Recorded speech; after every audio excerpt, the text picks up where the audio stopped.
I'm so excited to talk about change with you over the next couple of minutes. I'm sure many of you, like myself, have experienced some sort of change in your life.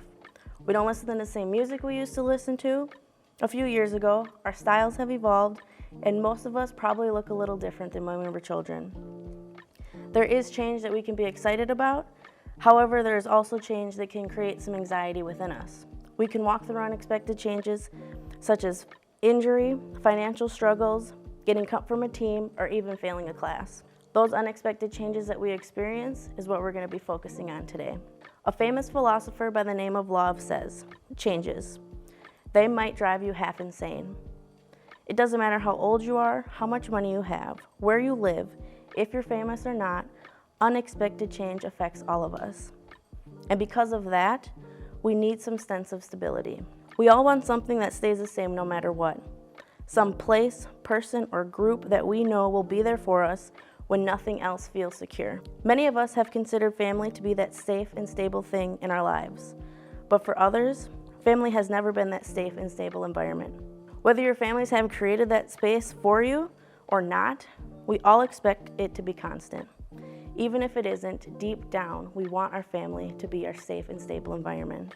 Because of those expectations, when unexpected changes happen in our families, it can be more difficult to deal with. Perhaps your parents are divorced like mine. We never thought divorce would happen in our family because everything appeared to be normal in our homes. Maybe a parent has passed away. Whether unexpected due to an illness or not, there is no preparing for that type of loss. Or even something smaller. Perhaps your parents accepted a new job and they needed to move away for a while. Maybe a sibling has gone away to college. Even though your home may appear to be more peaceful without them there, the family dynamic has shifted, and you actually miss fighting with them and sharing your clothes with them. And you miss the way your older sibling held things together in your family. Since unexpected changes are inevitable, how do we get better at handling it? Is there a way for us to navigate change in our family without causing us to become bitter or cynical? I'm thankful that we can look to Scripture for the answer to those questions. The Old Testament book of Ecclesiastes, who many believe was written by King Solomon, has much to say about change. King Solomon was known as the wisest man to have ever lived. I get it. What does a wise king who's lived in a land that we've never been to have anything to say about changes in our family?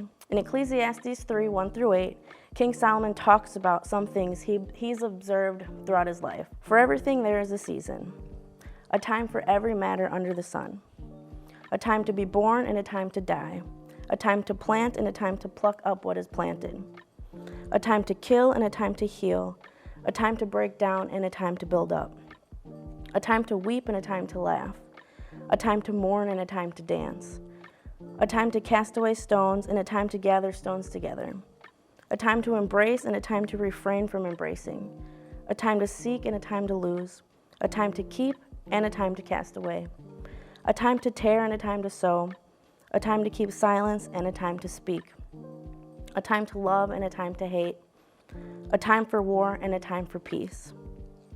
This part of Scripture is a nice way of telling us to hold on and prepare ourselves because change is coming.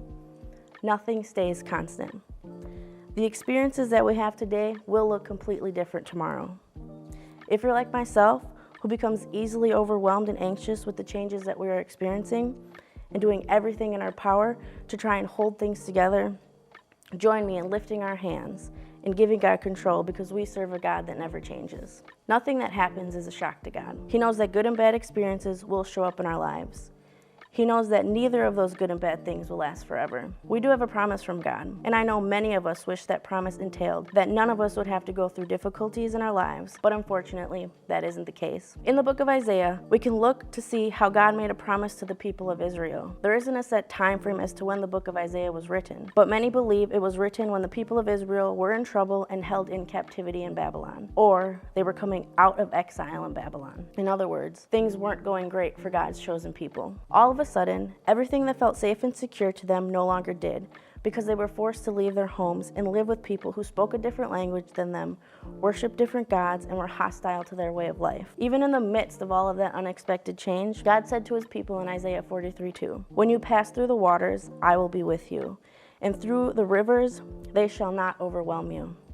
When you walk through fire, you shall not be burned, and the flame shall not consume you. I can only imagine the amount of comfort the Israelites felt after they heard that promise from their God. When everything around them was changing, God wasn't. The statement is true for us. Every moment of change, including changes in our family, God is with us. We are never alone. God is never shocked by the changes that are occurring in our lives.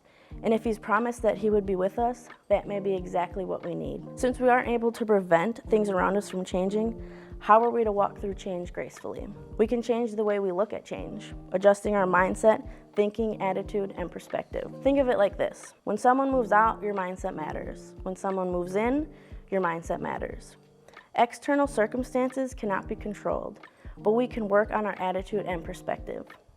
We can remember that God is with us even if they are not. Here are some practical steps that will help us shift our mindsets. The first step, understand that change will happen. This is why Ecclesiastes 3:1 is so powerful. There is a time for everything. Understanding that doesn't make change easier to handle, but knowing it's a reality of life for everyone is a bit more comforting. At least it is to me. Step 2, know that God is with you. Similar to what the people of Israel heard in Isaiah, whether you pass through waters or walk through fire, I will be with you.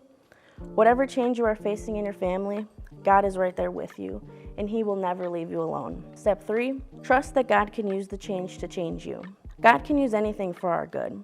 That includes the transition and adjusting to grow us in ways we may never have expected. God can do something in and through our time of change. We must shift our mindset to long term. What feels bad now won't feel bad forever. Having the long-term view reminds us that there is something after this change. Even if we can't see it, God isn't done. If we can begin to think of change this way, we can embrace it as something that can be used for something good. Change has the potential to grow us, mature us, and allow us to be all of who God has created us to be. Without a doubt, change can be difficult. A new season, a new town, a new step-parent, the year of 2020. Whatever the change may be, it isn't easy, especially when it comes to family. But let's find comfort in knowing that we aren't alone. We aren't the only ones who are dealing with change. Just like Solomon said, change is bound to happen to all of us. You aren't alone because God is with you. You also aren't alone because you have safe people who you can talk to about all of this. If you're having a difficult time dealing with certain change, please don't hesitate to reach out for some one-on-one help from your leaders to talk things out. When your family changes, your mindset matters. So let's ask God for the strength and grace to help us get our mindsets in the right place. Thank you.